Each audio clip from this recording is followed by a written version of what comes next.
Hello everyone. Next lecture जो है हमारा क्लास +2 का solution of system of linear equation by matrix method.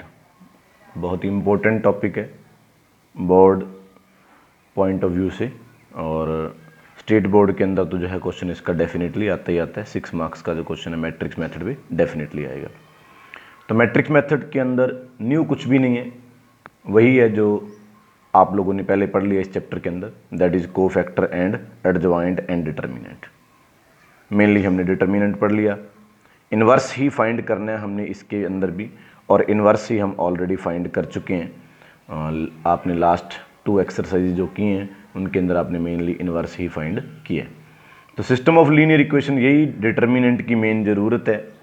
Jin equations को आप पहले सॉल्व करते रहे हो 10th में या +1 में, अदर मेथड आपका एलिमिनेशन है या सब्स्टिट्यूशन है या और क्रॉस मल्टीप्लिकेशन है, अब वही सिस्टम ऑफ लीनियर इक्वेशन हमने सॉल्व करना है किससे? मैट्रिक्स मेथड से।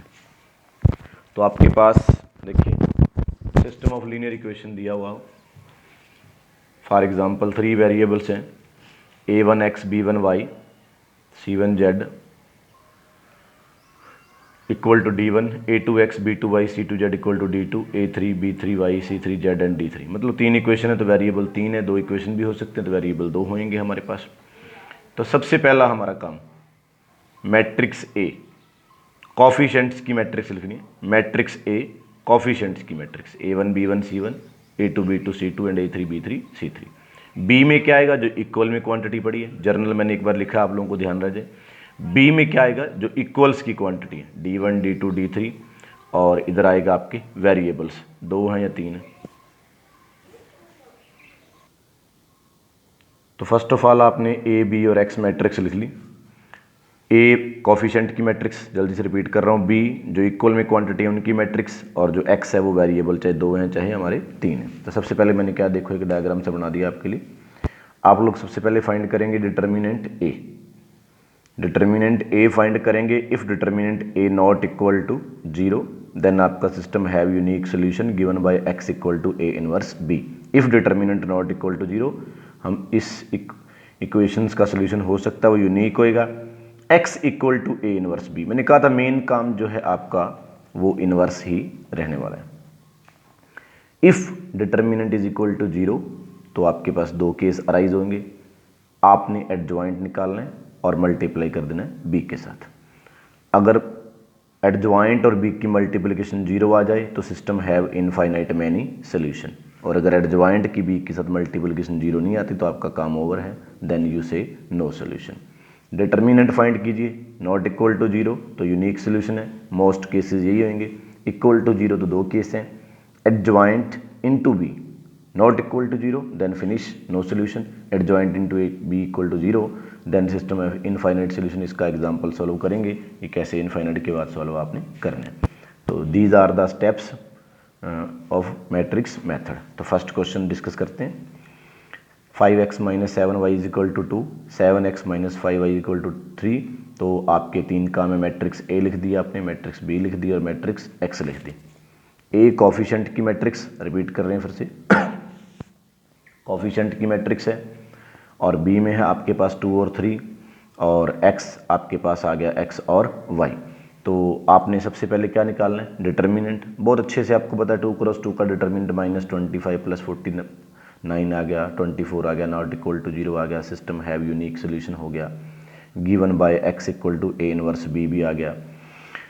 अब आपका जो सोल्यूशन है वो x equal to A inverse B. तो इनवर्स के लिए किसकी जरूरत पड़ती है? एडजॉइंट की।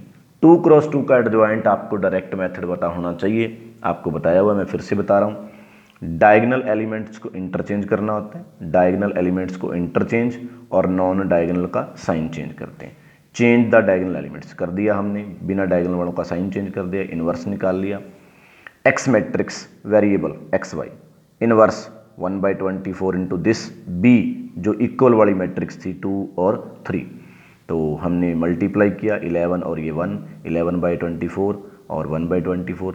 इक्वालिटी कहती है फर्स्ट एलिमेंट फर्स्ट के इक्वल होना चाहिए और सेकंड के इक्वल होना चाहिए। तो ए बी एक्स मैट्रिक्स लिखें, डिटर्मिनेंट निकालें, नॉट इक्वल टू 0 आया था तो यूनिक सोल्यूशन था। इन्वर्स आपको ऑलरेडी निकालना आता है, उसके बाद यहाँ वैल्यू फिट करें, X matrix inverse and B, then equality से आपके पास एक्स वाई की वैल्यू आ गई। Next move to page second. Next question लिया हमने, तो नेक्स्ट क्वेश्चन में हमने देखा 2x + 3y = 5 है, 6x + 9y = 15 है, matrix A2 3 6 9, matrix B 5 15, x है आपका x और y, डिटर्मिनेंट A है आपका 18 - 18 = 0। सो चेक द, क्या अगर आपका डिटर्मिनेंट आ गया 0 तो क्या करना आपने, check adjoint A × B, adjoint A × B। Now adjoint फिर से वही डायगोनल एलिमेंट को इंटरचेंज किया, नॉन डायगोनल के साइन चेंज किए, डॉट उसका बी से यानी कि मल्टीप्लिकेशन की और दैट्स 0 0 आ गई। तो system have infinite many solution. अब जब इनफाइनाइट मैनी सोल्यूशन बोल दिया तो आंसर मैच करने नहीं लग जाना, कुछ भी आंसर कोई भी कुछ भी लिख सकते हैं। मैंने x को मान लिया, कोई y को मान सकता है, 2k मान लो, k मान लो, k/2 मान लो, कोई भी स्केलर, लेट x = k, और देन मैंने इसको फिल कर लिया फर्स्ट में, तो मेरे पास बन गया 2k + 3y = 5 और y आ गया 5 - 2k = 3। तो ये केस हमने पहले यूनिक सोल्यूशन वाला हमारे पास आ गया और एक केस हमारे पास आ गया इनफाइनाइट मैनी सोल्यूशन।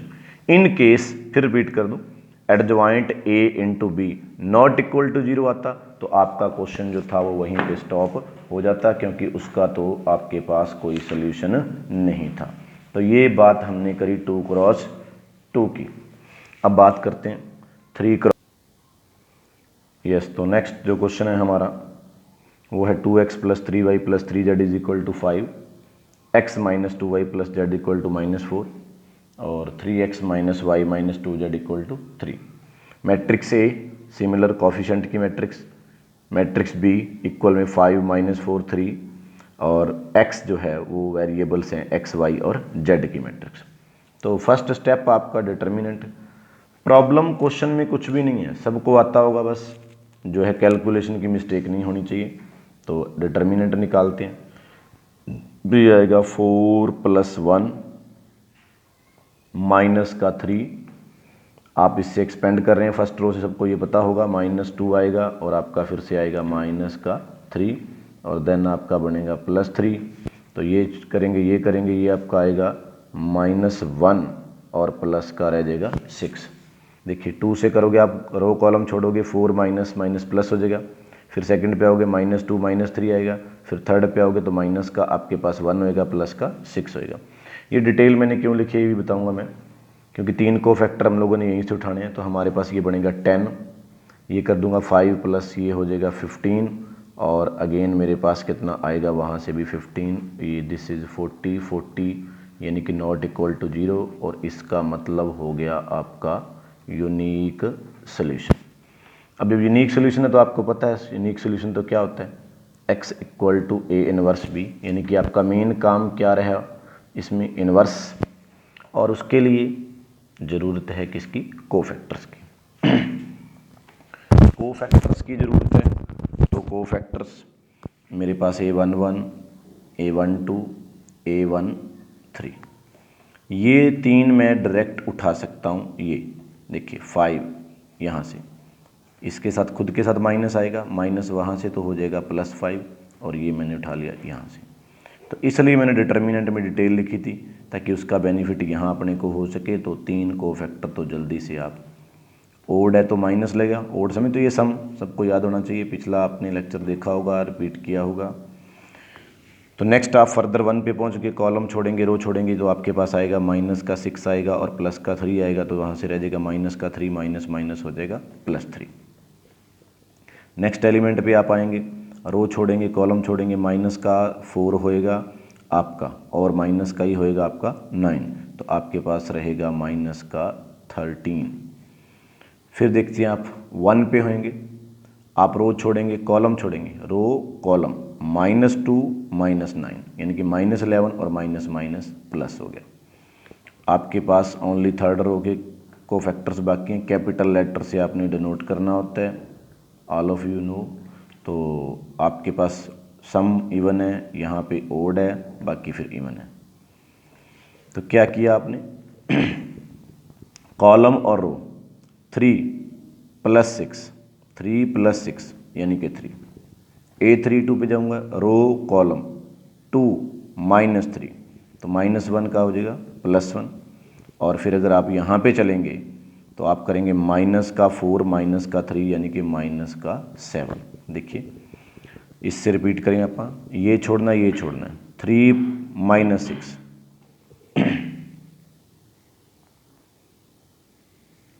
लगता है इसमें 3 1 में आई थिंक, चेक कर लेते हैं एक बार दोबारा। आप 3 1 में करेंगे तो ये छोड़ेंगे और ये छोड़ेंगे, तो आपके पास रहेगा 3 + 6, तो ये आपका बनेगा 9, 3 + 6। इस एलिमेंट से आप आएंगे तो कॉलम और रो, पहले 3 आएगा, माइनस माइनस प्लस हो जाएगा। नेक्स्ट में देखते हैं आप, रो कॉलम ये होएगा आपका 2, ये -3, तो ये आपका -1 माइनस माइनस प्लस। लास्ट वाला आपका देखते हैं, तो ये है -4 -3, ठीक है। तो एडजॉइंट जो आपका आ गया, मेन बात आपके कोफैक्टर्स हैं 5 5 5, 3 -13 11, 9 1 -7 का ट्रांसपोज। तो यहाँ से आपके पास जो है देन एडजॉइंट आपका जो है वो आ जाएगा किसके बराबर, 5 5 और 5, 3 -13 11, 9 जो है आपका वो, और फिर उसके बाद आएगा आपका 1 और फिर आएगा -7। ठीक है जी, कंप्लीट आप आसानी से कर सकते हैं। इन्वर्स की मल्टीप्लिकेशन किसके साथ करिए, b के साथ, तो आप इक्वल में x रख के x y z की वैल्यू जो है वो निकाल सकते हैं। ठीक है, मैट्रिक्स मेथड, आपके पास 3 इक्वेशंस हैं, 3 वेरिएबल हैं, a लिखना है, b लिखना है, x लिखना है, डिटर्मिनेंट फाइंड करना है। क्या फाइंड करेंगे आप, डिटर्मिनेंट। 40 आ गया था, not equal to 0 unique solution है, x equal to a inverse b है। इनवर्स के लिए एडजॉइंट चाहिए, उसके लिए कोफैक्टर चाहिए। पहले 3 कोफैक्टर मैंने यहाँ से उठा लिए 5, और ये माइनस और माइनस प्लस हो गया, और ये +5, सारे कोफैक्टर्स निकालिए। एडजॉइंट क्या होता है, कोफैक्टर्स की मैट्रिक्स का ट्रांसपोज। एडजॉइंट निकल गया तो इट मीन्स इनवर्स हो गया, और कोई दिक्कत वाली बात नहीं है। नेक्स्ट क्वेश्चन डिस्कस करते हैं। ऐसे ही क्वेश्चन हमारे पास चलेंगे। अब हम बात कर रहे हैं कि कई बार कन्फ्यूज़न किस टाइप क्वेश्चन में हो जाता है। जैसे क्वेश्चन मैंने ले लिया, मेरे पास है आपका जो है थर्ड का ही पार्ट है हमारा 5th, वो है x + y = 0। नेक्स्ट है मेरे पास y + ये मैं ऐसे क्यों लिख रहा हूँ फिर बताता हूँ आपको, और फिर मैं लिख रहा हूँ x + z, x + z = 3। अब देखिए इक्वेशन 3 है तो वेरिएबल पक्का 3 ही होने हैं। तो फर्स्ट में z नहीं है तो मैंने क्या लगा दिया, 0 × z। इसमें x नहीं है तो लगा दिया 0 × x, और इसमें y नहीं है तो क्या लगा दिया 0 × y। तो मेरे कहने का मतलब, अगर 3 इक्वेशंस हैं, इफ़ देयर आर 3 इक्वेशंस, और उनमें किसी में कोई x नहीं है, किसी में y नहीं है, किसी में z नहीं है, चाहे 2 भी नहीं है, तो वो सारे कोफिशिएंट्स क्या लेने हैं आपने, 0। तो अब आपका फर्स्ट स्टेप क्या होने वाला है, अब आपका फर्स्ट स्टेप होने वाला है 1 1 0 ए मैट्रिक्स, 0 1 1 1 0 1। देन आपने क्या करना है, बी मैट्रिक्स लिखनी होती है, 0 1 3। स्टेटमेंट इस क्वेश्चन में सबसे पहले आपका काम रहना चाहिए कि आप लोग ज़रूर चेक करें एक बार, जैसे ही आप लिखें a b और x को, तो स्टेटमेंट को जरूर चेक करें। x + y + 0z, 0x y + z, x 0 y + z = 3। तो मेरा काम पहला, दैट इज़ डिटर्मिनेंट, मैं फर्स्ट रो से एक्सपेंड कर दूं, चाहे किसी से भी, 1 से कर रहा हूं, रो कॉलम 1 - 0। ये डिटेल मैं किस वजह से लिख रहा हूँ आपको मैंने बार बार कहा है कि कोफैक्टर आप 3 उठा लेंगे, उसका फ़ायदा आपको होएगा। रो और कॉलम छोड़ दूंगा, 0 - 1, और थर्ड वैसे तो 0 आ गया, बट अगर लिखना हो तो मैं क्या लिखूंगा, 0 - 1, 0 - 1। देखिए क्या आया आपके पास, 1 आएगा, फिर आपके पास क्या आएगा, +1 आएगा, और फिर क्या आएगा आपके पास -1, तो ये कट गया, is equal to 1 not equal to 0। हमें तो 0 नहीं चाहिए था, 0 नहीं है तो आप क्या लिखेंगे, यूनिक सोल्यूशन। यूनिक सोल्यूशन लिखने के लिए मुझे क्या चाहिए, मुझे चाहिए x equal to A inverse b, that is mean की पॉइंट इनवर्स। और ऑलरेडी बहुत अच्छे से इनवर्स को सीखा हुआ है आपने। तो a11 मेरे पास 1 आ रहा है, खुद नेगेटिव इसका आएगा और नेगेटिव वहाँ से तो ये पॉजिटिव आएगा, और ये जो है मेरे पास ऑलरेडी किसका आ रहा है, वो है माइनस का। तो a21 a22 and then a23, positive positive और सॉरी नेगेटिव, और फिर इसके साथ क्या चलेगा, नेगेटिव। तो सेकंड रो फर्स्ट कॉलम पे चलते हैं, यहाँ पे पहुँच गया आप। रो तो यही चलेगी, कॉलम बदलते जाएंगे, रो तो ये पक्का होगी, कॉलम 1 - 0 यानी कि 1 है। सेकंड पे चला जाऊँगा, ये छोड़ूंगा, 1 - 0 यानी कि 1 है। थर्ड पे पहुँच गया, ये छोड़ूंगा, 0 - 1 है, माइनस माइनस प्लस 1 है। अगेन a31 a32 और a33 a31 कॉलम रो 1 - 0 कितना रह गया, 1 3 2। आप यहाँ पहुँचेंगे, देखिए रो तो वही चलनी है, कॉलम ये हो जाएगा 1 - 0 1 - 0, खुद के साथ माइनस आना है। थर्ड पे देखें इसको तो 1 - 0, कोई चेक करना हो आपने जल्दी से चेक कर सकते हैं। 3 1 मान लीजिए, तो मेरा कॉलम ये था, रो ये था, 1 - 0 1, ठीक है। मान लो a22 चेक करना है, यहाँ पे पहुँच गए आप, ये देखा आपने, ये जाएगा, तो आपने देखा 1 - 0 1, ठीक है। आपने a23 देखा तो ये जाएगा 0 - 1 माइनस खुद के साथ आना था, तो बिल्कुल ठीक चल रहे हैं। तो adjoint of a that is 1 1 -1 -1 1 and फिर 1 आ गया, फिर 1 आ गया, फिर -1 आ गया, फिर से 1 है, और फिर मैंने कर दिया इसका transpose. Now adjoint is nothing आपके पास कितना रहेगा, 1 1 -1, फिर रहेगा -1 1 1, फिर रहेगा 1 and -1 and 1, this is clear. Then आपका जो है इनवर्स यही है, क्योंकि डिटर्मिनेंट आपका 1 है तो 1/1 है, इनटू में क्या रहेगा, सेम। तो जो सोल्यूशन है आपका वो हो गया हमारे पास क्या, that is x y z, और इनवर्स कितना है, 1 है, -1 है, 1 है, फिर 1 1 -1, फिर -1 1 और 1, इसके साथ b आएगा, b आपने निकाल रखा है 0 1 और आएगा मेरे पास 3, 0 1 और क्या आएगा 3। हाँ जी, तो मल्टीप्लाई करेंगे आप, मल्टीप्लाई आपको आता ही है, क्या करते हो कि आप rho into column, rho into column आप करेंगे तो आपका देखिए क्या रहने वाला है, 0 -1 3, यानी कि मेरे पास रहेगा कितना, 2 मेरे पास रहने वाला है। थोड़ी सी मिस्टेक है, 0 इंटू ये सारा यहाँ पे 0 हो गया था, तो डिटर्मिनेंट जो आपका था वो कितना आ गया, 2 आ गया, 2 आ गया, तो यहाँ पे आपका क्या रहेगा 1/2, और ये बाहर चलेगा आपका कितना, 1/2। फिर 0 आएगा, फिर आपका 1 आएगा, फिर आपका आएगा -3, 0 1 -3, तो ये रह गया आपका कितना, समझ लीजिए -2। लास्ट में देखेंगे 0 1 3 यानी कि 4, 2 से आपने कर दिया डिवाइड बाहर, क्योंकि डिटर्मिनेंट हमारा जो है 2 था, 1 + 1 वो तो पहले 0 हो चुका था, तो आपके पास रहा 1 -1 और 2। कंपेयर करेंगे, x = 1 है, y = -1 है, और z = मेरे पास जो है वो 2 है। x = 1, y = -1 और z = जो है वो 2 आ रहा है। तो यहाँ से आपने इस प्रकार से मैट्रिक्स मेथड को सॉल्व किया। तो क्वेश्चन आप चाहे 4th कीजिए, 5th कीजिए, कोई भी क्वेश्चन करेंगे आप, कंसेप्ट आपका एक ही रहना है।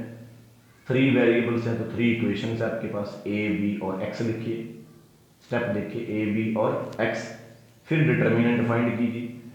डिटर्मिनेंट चेक करना है वो मैंने शुरू में आपको डायग्राम बना के बता दिया। डिटर्मिनेंट हमारा आ गया नॉट इक्वल टू 0, तो यूनिक सोल्यूशन है। That is x equal to A inverse b है। और x equal to A inverse b करने के बाद मैंने क्या देखा कि एडजॉइंट निकालना पड़ता है, कोफैक्टर्स निकाले। 3 तो मैं यहाँ से उठाता हूँ हर बार डायरेक्ट, बाकी फाइंड करने पड़ेंगे। एडजॉइंट होता है कोफैक्टर वाले का ट्रांसपोज। एडजॉइंट आपने निकाला, एडजॉइंट के बाद आपने इनवर्स निकाला, फिर आपने एक्स वाई जेड यानी कि एक्स मैट्रिक्स इनवर्स, इनवर्स के साथ क्योंकि अपना डिटर्मिनेंट जो था वो 1/2, तो 0 1 3 मल्टीप्लाई किया, कंपेयर एक्स वाई जेड की आपके पास आ गई जो है वैल्यू। तो किसी भी टाइप की हमारे पास इक्वेशन हो तो हम लोग इसको आसानी से सॉल्व कर सकते हैं। तो ये जो है आपका मैट्रिक्स मेथड है। इसमें लीनियर इक्वेशन की बात कर रहा हूँ। हमारे पास एक क्वेश्चन है, मैं जल्दी से इसका सिर्फ हिंट दे रहा हूँ। आप लोगों ने 10th में भी ऐसा किया है बिल्कुल। 2/x 1/y minus 3/z is equal to 0, 1/x 1/y और 1/z वेयर लिखा हुआ है X Y Z not is equal to 0। तो 10th की तरह क्या करते थे, लेट 1/x को आपने सपोज कीजिए a मान लिया, 1/y को b मान लिया और 1/z को c। तो आप a minus B plus C equal to 4 हो गया, 2a plus B minus 3c is equal to 0 हो गया, और फिर से आपने कर दिया क्या लास्ट में a plus B plus C is equal to ये आपका न्यू सिस्टम ऑफ इक्वेशन हो गया, न्यू सिस्टम ऑफ इक्वेशन। तो बाकी सब एज इट इज चलता रहेगा, सेम काम। आपकी मैट्रिक्स A, आपके पास B और आपके पास X। मैट्रिक्स B, अब A सिर्फ X में क्या आ जाएंगे, A B C आ जाएगा, बाकी सेम है। X में क्या आ गया आपका A B C, A B coefficient की मैट्रिक्स, B इक्वल वाली क्वांटिटी और X में आ गया A B C। Same pattern से सॉल्व कीजिए, वैल्यू निकालिए, आपके पास आएगा ABC और ABC की हेल्प से आप फाइंड कर पाएंगे X Y Z। क्योंकि हमारा टॉपिक है सिस्टम ऑफ लीनियर इक्वेशंस, तो लीनियर नहीं है, लीनियर में कन्वर्ट उसको कर लिया और उसके बाद एग्जैक्टली वही मेथड आप अप्लाई करें। लास्ट के कुछ 3 और 4 क्वेश्चंस हैं जिनके अंदर हमने प्रॉपर्टीज ऑफ इनवर्स यूज करनी है, डेफिनेशन का भी यूज होएगा, और इनवर्स की प्रॉपर्टी जब बताई है ए डैश का इनवर्स इक्वल टू इनवर्स का डैश है, प्रोडक्ट आई आ जाए तो क्या होता है। इन कंडीशंस के जो क्वेश्चंस होंगे वो हम लोग नेक्स्ट लेक्चर में करेंगे। Thank you so much.